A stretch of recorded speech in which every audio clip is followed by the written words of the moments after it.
Você já se perguntou o que acontece logo depois que o coração para de bater? Será que existe mesmo um inferno, ou tudo que ouvimos nas igrejas é apenas uma metáfora para assustar as pessoas? Eu pensava assim, até o dia em que minha alma deixou o corpo, e eu vi com meus próprios olhos o destino eterno de quem vive longe de Deus. Meu nome é Helena, e sempre fui uma mulher prática, racional, acostumada a resolver tudo com lógica. Era dona de uma pequena empresa de eventos e vivia para o trabalho. Cresci acreditando que sucesso era sinônimo de felicidade. Deus, para mim, era apenas um conceito distante, menos algo que eu respeitava, mas não conhecia de verdade. Mas uma noite mudou tudo. Depois de um dia exaustivo, eu dirigia sozinha por uma estrada quando um carro surgiu em alta velocidade na contramão. Não houve tempo para nada. Um clarão, um estrondo, e o mundo ao meu redor desapareceu. Quando abri os olhos, vi meu corpo imóvel dentro do carro destruído. As luzes vermelhas piscando, o som distante das sirenes, e eu, flutuando, acima de tudo aquilo. Foi então que percebi. Eu havia morrido. De repente, uma força invisível começou a me puxar para baixo. O ambiente ao meu redor escureceu. A temperatura caiu bruscamente. O ar parecia se tornar pesado, sufocante. Um sentimento de pavor tomou conta da minha alma. Tentei gritar o nome de Deus, mas nenhuma palavra saía. Foi quando ouvi uma voz menos grave, serena e poderosa, menos dizer: "Você verá o que muitos ignoram, e o que vir, você contará." Logo em seguida, fui lançada para um lugar que não parecia ter fim. A escuridão era viva. Os gritos vinham de todas as direções. E o que mais me aterrorizava era a sensação de ausência total de Deus. Não havia paz, nem tempo, nem esperança. Eu estava em um lugar que jamais deveria existir para a alma humana. O que vi a seguir abalou completamente tudo o que eu acreditava sobre sucesso, fama, pecado e eternidade. E desde aquele momento, minha vida nunca mais foi a mesma. Se você crê que o mundo espiritual é real, escreva nos comentários. Eu creio no poder da oração. Antes de tudo, o que vivi, eu jamais teria acreditado que uma experiência assim fosse possível. Eu era uma mulher de negócios, acostumada com resultados concretos, planilhas e metas. Nunca tive tempo para orações longas, jejuns ou reuniões religiosas. Minha fé era superficial. O tipo de fé que só se manifesta quando tudo dá errado. Minha empresa estava prosperando e eu acreditava que isso era sinal da bênção de Deus, mas na verdade eu estava me afastando dele a cada conquista. O dinheiro havia se tornado meu refúgio e o sucesso, o meu Deus. Nos bastidores do que parecia uma vida perfeita, havia um vazio que crescia todos os dias. Sorrisos para fora ou tempestade por dentro. Alguns meses antes do acidente, comecei a ter sonhos estranhos. Em todos, uma figura encapuzada me observava à distância. Eu acordava suando, com o coração acelerado, mas tentava ignorar. Cheguei a fazer exames médicos, achando que fosse ansiedade, mas tudo estava normal. Hoje entendo. Era um alerta. Minha mãe sempre foi uma mulher de oração. Ela dizia: "Filha, Deus está te chamando, mas você não está ouvindo." Eu ria, dizendo que não tinha tempo para essas coisas espirituais. Mal sabia que as orações dela estavam sustentando minha vida, literalmente. No dia do acidente, enquanto eu me preparava para sair, algo dentro de mim dizia: "Não vá agora." Mas eu ignorei aquela voz suave, impaciente como sempre. Minutos depois, estava presa entre as ferragens, com o sangue escorrendo e a consciência se apagando. Foi o fim. E o começo. Durante o coma, os médicos diziam que eu estava inconsciente. Mas dentro de mim, eu nunca estive tão desperta. Minha alma sabia exatamente o que estava acontecendo. Eu podia ver meu corpo na cama, rodeado de aparelhos, e eu ao lado dele, duas prisenques, uma luminosa, outra sombria. A luz me chamava com ternura, a sombra me olhava em silêncio, e pela primeira vez, percebi que havia uma guerra sendo travada pela minha alma. Senti que estava sendo julgada, não com palavras, mas com uma consciência perfeita. Tudo o que eu havia feito, dito ou pensado, aparecia diante de mim, como se fosse projetado em uma tela invisível. Às vezes que neguei ajuda a alguém, as mentiras pequenas, as escolhas egoístas, o orgulho que disfarçava de confiança, menos tudo estava ali, claro, como o dia. E eu entendi que o sucesso que tanto buscava não valia nada diante da eternidade. Foi nesse momento que uma voz suave, mas poderosa, falou comigo. Helena, você teve tudo o que quis, mas me deixou de lado. Agora vai ver o que acontece quando o ser humano vive sem mim. Antes que eu pudesse responder, senti meu espírito sendo puxado com força. O hospital desapareceu. O som das máquinas ficou distante. E eu comecei a cair para dentro de um abismo que parecia não ter fim. Não sabia, mas estava prestes a conhecer a realidade mais temida da existência humana. Menos. E ela era muito mais real do que eu jamais imaginei. A descida parecia interminável. O vento cortava minha alma como lâminas invisíveis. E o som que eu ouvia não era de ar, mas de gritos. Milhares de vozes clamando ao mesmo tempo, em agonia, desespero e remorso. Não havia chão, nem direção, apenas uma escuridão viva menos densa, sufocante, que parecia me envolver por completo. De repente, uma luz distante surgiu, mas não era uma luz de esperança. Era avermelhada, como fogo misturado com sangue. Quando me aproximei, percebi que o que iluminava aquele lugar eram labaredas saindo de crateras gigantescas. O ar era pesado, carregado de um cheiro que misturava enxofre, podridão e desespero. Era como respirar sofrimento. Um grito mais alto ecoou perto de mim. Virei-me e vi uma multidão de almas presas em uma espécie de vale profundo. Algumas tentavam subir, mas uma força invisível as puxava de volta. Elas gritavam por misericórdia, mas não havia resposta. E então, ouvi uma frase que me atravessou como uma espada. Você está no lugar daqueles que viveram sem Deus.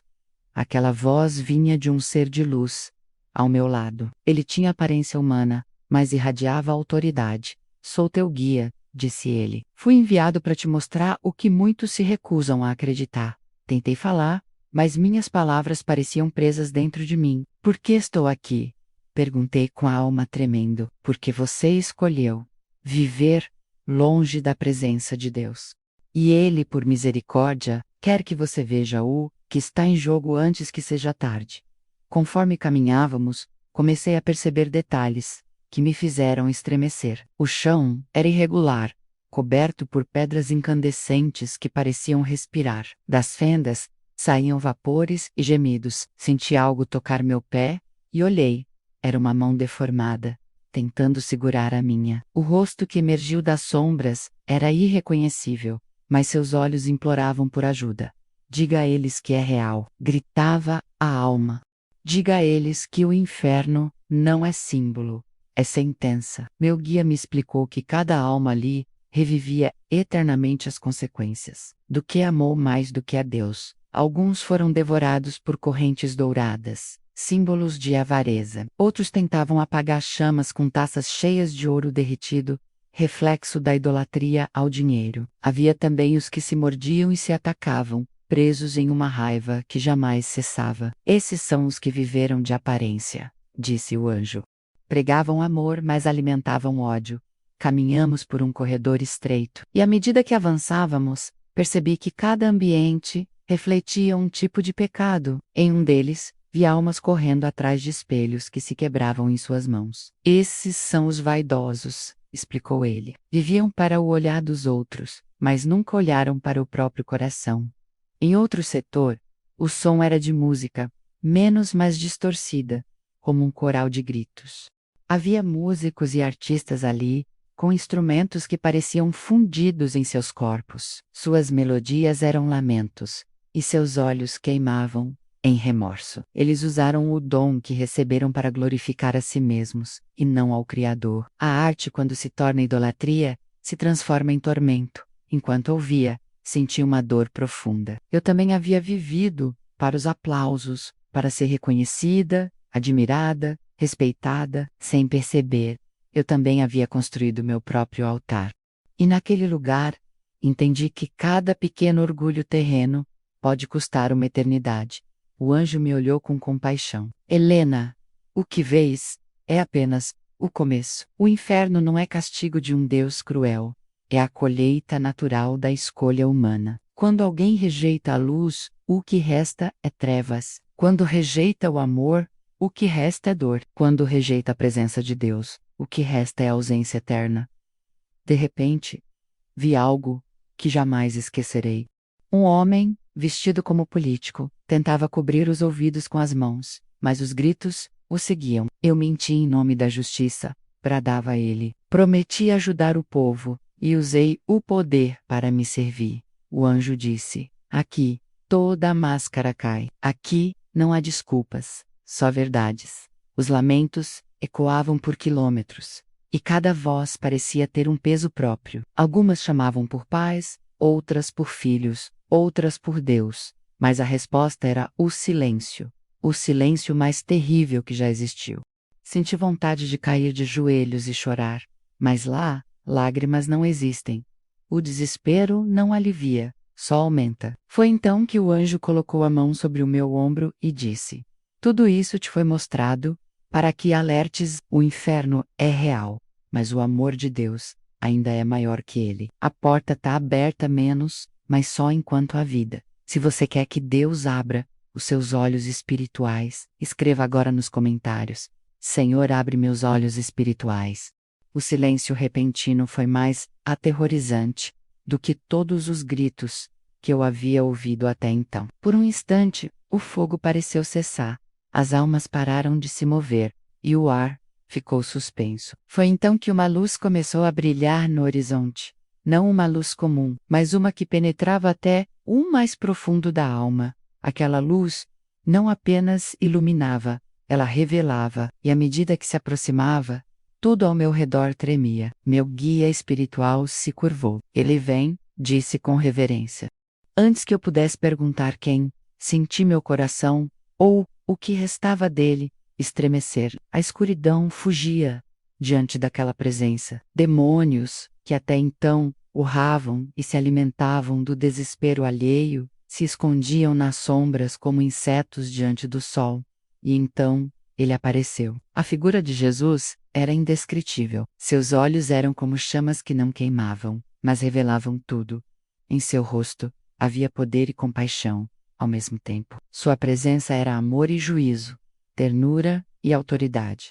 Quando ele olhou para mim, todos os meus pecados vieram à tona, não para me condenar, mas para me libertar. Helena, ele disse, e ao ouvir meu nome de sua boca, meu ser inteiro se prostrou. Eu te trouxe aqui porque o mundo esqueceu o que é temer a eternidade. O inferno não é uma fábula, é o resultado de uma escolha. E você precisa contar o que viu.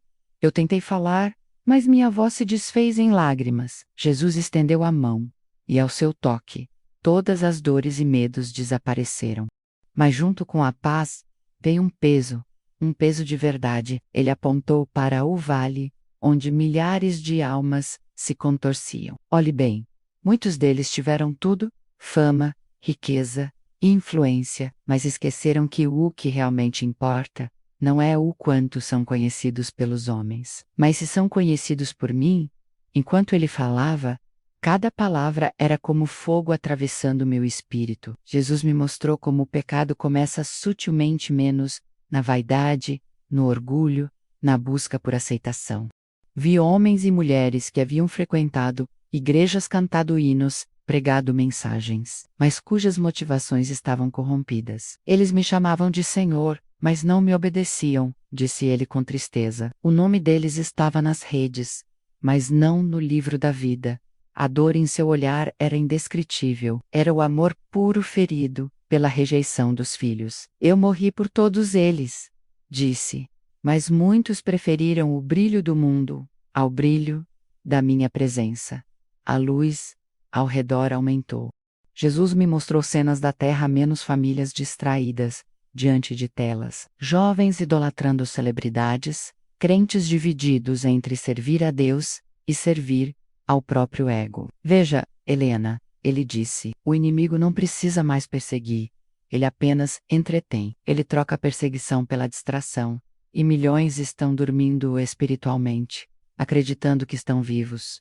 Em seguida, Ele me levou a um portal, onde vi pessoas que ainda estavam vivas, mas em algumas delas a alma parecia já aprisionada. Esses são os que amam o pecado, mesmo sabendo a verdade. Eles ainda têm tempo, mas o tempo está se esgotando. Olhei para ele desesperada. O que posso fazer? Como posso mudar tudo isso? Jesus se aproximou, e sua voz ecoou dentro de mim, como um trovão cheio de amor. Fale, Helena. Conte o que viu. Não temas a rejeição, porque a verdade sempre confronta. Diga que o inferno é real, mas que o meu perdão é maior do que qualquer pecado. Diga que ainda há tempo.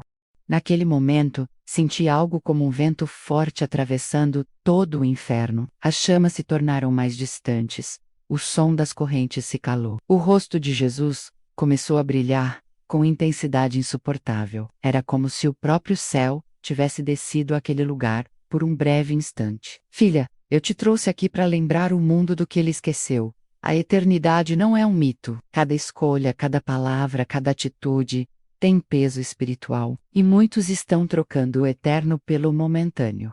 As lágrimas escorriam enquanto eu caía de joelhos diante dele. Senhor, supliquei, eu não sou digna de ver isso. E ele respondeu, nenhum ser humano é, mas o meu amor é o motivo. Eu quero que eles saibam que ainda há salvação. Então, Jesus ergueu a mão e me mostrou uma porta luminosa, suspensa no meio da escuridão.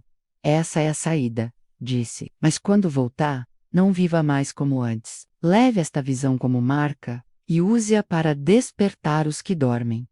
A luz cresceu até preencher tudo.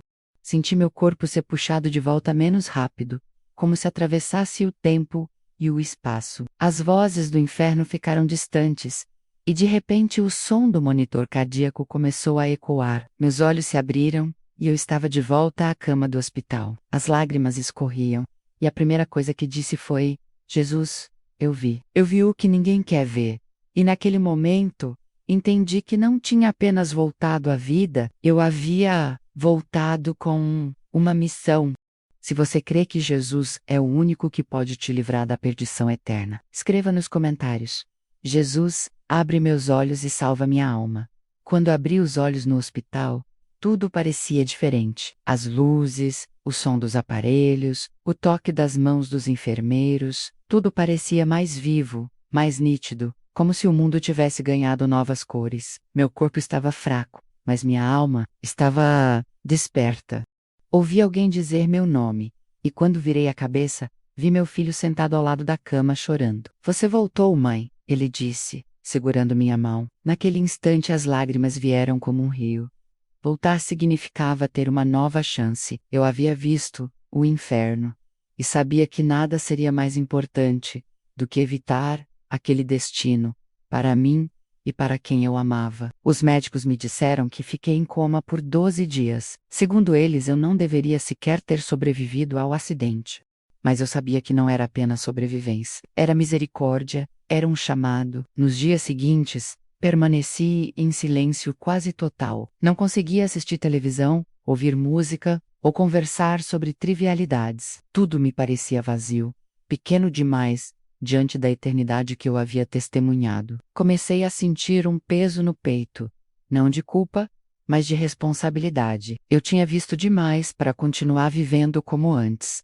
Assim que voltei para casa, algo em mim sabia o que precisava fazer. Abri meu armário e comecei a retirar tudo que me ligava ao passado, roupas que despertavam vaidade, objetos que eu havia comprado apenas para ostentar, revistas, filmes, músicas. Cada item que eu colocava no lixo parecia uma corrente sendo quebrada. Enquanto jogava fora, comecei a chorar e a orar em voz alta. Senhor, me purifica de tudo que te desagrada. Me livra das influências que me afastaram de ti.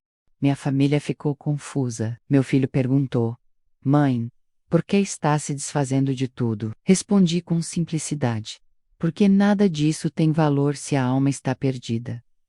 Passei a acordar de madrugada, sem despertador. Era como se alguém me chamasse suavemente pelo nome. Comecei a orar, a ler a Bíblia e a buscar entender o que Deus queria de mim. Cada versículo parecia vivo, pulsando, como se a própria voz de Jesus falasse comigo: buscai primeiro o reino de Deus. Aquelas palavras agora tinham peso, vida, urgência. As pessoas começaram a notar a minha mudança. Algumas se aproximaram curiosas, outras se afastaram em silêncio. Colegas da empresa me perguntavam o que havia acontecido, e eu dizia, sem vergonha: eu vi o inferno, e não quero que ninguém mais vá para lá. O que começou como um simples testemunho a amigos próximos se espalhou. Convites começaram a surgir, igrejas, programas, encontros de mulheres. No início, eu tremia ao falar. Reviver aquelas cenas era doloroso, mas cada vez que contava, sentia o Espírito Santo me fortalecendo. A cada relato, uma nova alma se voltava para Deus, e foi então que percebi: aquele era o verdadeiro propósito da minha vida. Deus não apenas me trouxe de volta para contar uma história, Ele me trouxe para ser uma testemunha viva de que o inferno é real mas que a salvação também é. E essa salvação está disponível a qualquer um que decida mudar de caminho. Certa noite, enquanto orava, senti novamente a presença de Jesus. Não o vi como antes, mas senti o mesmo amor indescritível enchendo o quarto. Ele me disse algo que guardo até hoje: você foi tirada da escuridão para ser luz. Não fale com medo, fale com compaixão. Muitos estão perdidos, e a tua voz será um aviso antes da queda. Desde então, decidi que minha vida pertenceria totalmente a Ele. Fechei minha empresa, comecei a dedicar meu tempo ao serviço do reino. As pessoas me chamaram de louca, disseram que eu estava destruindo o que construí, mas o que elas não entendiam é que eu já havia visto o verdadeiro significado de destruição, e ele não estava na terra. Minha mente foi liberta do medo, minha alma foi curada da vaidade, e meu coração foi tomado por um amor que não vinha deste mundo. Hoje, tudo o que quero é viver para servir, alertar e amar as pessoas o suficiente para dizer a verdade que o mundo não quer ouvir. Se você conhece alguém que vive distante de Deus, compartilhe este testemunho com essa pessoa agora. Pode ser o aviso que vai mudar o destino eterno dela. Desde aquele dia, nada mais na minha vida é casual. Tudo ganhou sentido. Cada oração, cada lágrima, cada escolha, carrega agora um peso eterno. Depois do que vi, não consigo mais viver como se o mundo espiritual fosse invisível. Ele é real e está mais próximo do que imaginamos. Aprendi que a oração não é apenas uma prática religiosa, menos é um campo de batalha. Quando um homem ou uma mulher ora com sinceridade, o inferno se agita. As forças das trevas odeiam quando alguém dobra os joelhos, porque a oração verdadeira rompe cadeias e muda destinos. Não é sobre repetir palavras, mas sobre abrir o coração diante de Deus com fé. Também entendi que o maior ataque do inimigo não é o medo, é a distração. Ele faz o mundo parecer urgente, para que a eternidade pareça distante. Faz o prazer momentâneo parecer mais real do que a recompensa eterna. Vi almas no inferno que acreditavam que teriam tempo para se arrepender um dia, mas um dia nunca chegou. Uma das cenas mais marcantes da minha experiência foi ver pessoas que se diziam cristãs presas naquele lugar. Eram crentes de aparência, menos sabiam falar bonito sobre fé, mas viviam como se Deus não existisse. Isso me ensinou que religião não salva ninguém. O que salva é um relacionamento verdadeiro com Jesus, alimentado por arrependimento e obediência. Hoje entendo que cada pequeno desvio pode ser o início de uma queda, uma mentira justificada, uma oração adiada, um perdão negado. Tudo isso abre brechas espirituais. O mal entra de forma sutil, e quando percebemos, já estamos distantes da presença de Deus. Por isso, a vigilância espiritual precisa ser constante. Ore todos os dias, mesmo que não sinta vontade. Leia a palavra, mesmo quando parecer seca. Adore, mesmo quando as lágrimas estiverem caindo. É nessas horas que a fé se fortalece. Aprendi também que o maior engano da nossa geração é a idolatria disfarçada. Não se trata apenas de imagens, mas de tudo o que colocamos no lugar de Deus: pessoas, relacionamentos, sonhos, status, dinheiro, fama, aparência. Tudo o que ocupa o trono do coração se torna um ídolo, e viu o destino de muitos que adoraram a si mesmos.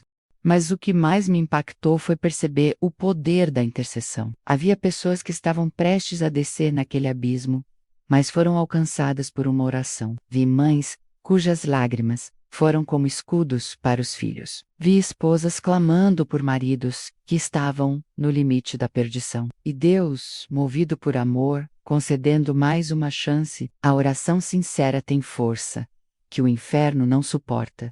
Por isso, se há algo que aprendi, e quero que você nunca esqueça, é isto: a eternidade está sendo decidida agora. Enquanto muitos planejam o amanhã, o inimigo trabalha para afastá-los do hoje de Deus. Mas quem busca ao Senhor, encontra escape. Quem se humilha, encontra graça. Quem se arrepende, encontra perdão. Helena, a empresária ambiciosa e vazia, morreu naquele acidente. Mas a nova Helena nasceu do outro lado, e hoje sabe que não há sucesso maior do que estar no centro da vontade de Deus. Não há riqueza maior do que a paz de uma consciência limpa. Não há fama maior do que ser conhecido no céu. Deus não me mostrou o inferno para me aterrorizar, mas para me despertar. E é isso que Ele quer fazer com você: acordar a sua alma antes que seja tarde demais. Não espere um choque para mudar de vida. Não espere uma tragédia para entender o que é essencial. Acorde agora. Ore agora. Peça perdão agora. Se você sente que o Espírito Santo está falando com você, não ignore. Ele ainda chama. Ainda resta tempo. E enquanto houver tempo, há esperança. Comente aqui abaixo: eu não vou desistir da oração. Diga isso como uma declaração de fé, porque quando você ora, o inferno treme, o céu se move e Deus responde. Depois de tudo o que vivi, compreendi que a vida é apenas um sopro. As riquezas, os planos, os sonhos, os títulos, tudo isso se desfaz diante da eternidade. Mas a alma permanece. E é por ela que travamos a batalha mais importante, a de permanecer firmes diante de Deus. Quando estive entre a vida e a morte, percebi o quanto desperdiçamos tempo com o que não tem valor. Brigamos por coisas pequenas, guardamos rancores, nos preocupamos em ser aceitos, admirados, reconhecidos, mas quando a alma deixa o corpo, nada disso importa. A única pergunta que ecoa é: o que fiz com o tempo que me foi dado? Desde aquele dia, tudo o que faço é com essa consciência. Cada palavra que digo, cada passo que dou, é para que ninguém viva a tragédia de descobrir tarde demais que o inferno é real. Deus me tirou de lá com um propósito: alertar, despertar e amar as pessoas o suficiente para dizer a verdade, mesmo que doa. Hoje, enquanto você ouve minha história, eu quero que saiba que ainda há esperança. Não importa o que você tenha feito, quantas vezes tenha caído, ou o quanto se afastou, enquanto houver fôlego em você, existe tempo para recomeçar. Jesus não veio para condenar, Ele veio para salvar. O mesmo amor que me resgatou é o amor que está te chamando agora. Eu não voltei para contar uma lenda, mas para te lembrar de uma realidade que o mundo tenta esconder. O inferno é real, mas o amor de Deus é maior. O pecado é mortal, mas o sangue de Cristo é suficiente. A eternidade é inevitável, e o que você faz agora determina onde ela será vivida. Não deixe para depois o que pode mudar hoje. Não endureça o coração. Não apague a voz que te chama. Se você sente que Deus está falando com você, pare tudo e ore agora mesmo. Diga com sinceridade: Senhor, perdoa os meus pecados. Eu entrego a minha vida em tuas mãos. Escreve o meu nome no livro da vida e faz de mim uma nova pessoa. E se você fez essa oração de coração, creia: o céu se alegra por sua decisão. A partir de hoje, viva diferente. Busque a presença de Deus todos os dias. Leia a Bíblia, ore, perdoe, se arrependa e ame sem reservas. A eternidade começa agora. Antes de encerrar, quero deixar um último apelo. Comente: o inferno treme quando eu oro. Essa declaração é mais do que palavras. É uma atitude de fé. Compartilhe este testemunho com alguém que precisa ouvir a verdade. E inscreva-se para continuar recebendo mensagens que despertam a alma e fortalecem o espírito. Que esta história não seja apenas mais um vídeo, mas um divisor de águas em sua vida. Por Camdeia, todos estaremos diante de Deus, e somente aqueles que escolheram a verdade permanecerão em sua luz. Que o Senhor te abençoe e te guarde e te conduza no caminho da salvação. E que o Espírito Santo mantenha viva em você a chama que me fez voltar para contar o que vi até o dia em que nos encontrarmos. Não mais em palavras, mas na eternidade que não tem fim.